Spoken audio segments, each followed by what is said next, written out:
ஸ்ரீயக்காந்தாய கல்யாணதேந்தி ஹர்த்தினாம் ஸ்ரீவேங்கட நிவாசாய ஸ்ரீனிவாசாய மங்களம்.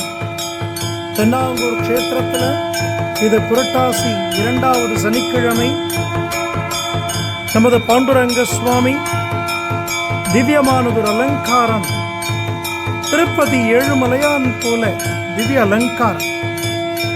ஸ்ரீரங்கத்திலிருந்து பெருமாளுக்கு ரொம்ப பிடிச்ச பிருக்ஷிப்பு மாலைகளை தாங்கிண்டு, பெரிய லக்ஷ்மி ஹாரம், உடைவாள், மார்பு லக்ஷ்மி, நெற்றியில பெரிய பச்சைகல் பூர திருமண் காப்பு சாத்திண்டு, சாலக்கிராம மாலைகள், விசேஷமானதொரு சாலக்கிராம மாலைகளை சாத்திண்டு, திருப்பதி வெங்கடாஜலபதி சுவாமி போல திவ்ய அலங்காரம்.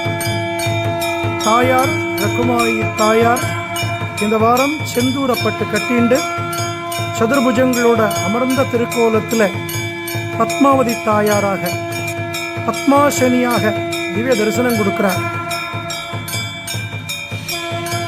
எந்த க்ஷேத்திரத்திலையும் சேவிக்க முடியாத அற்புதம் பத்மாவதி சமேதங்க திருவேங்கட முடியான பிரம்மாண்டமா கல்யாண கோலத்தில் நாம் தரிசிக்கக்கூடிய பாக்கியம்.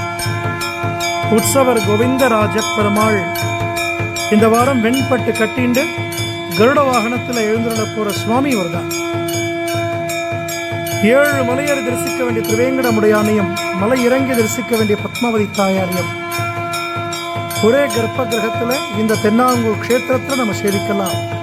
சொல்லுங்கோ கோவிந்தா கோவிந்தா கோ, கோவிந்தா கோவிந்தா கோ.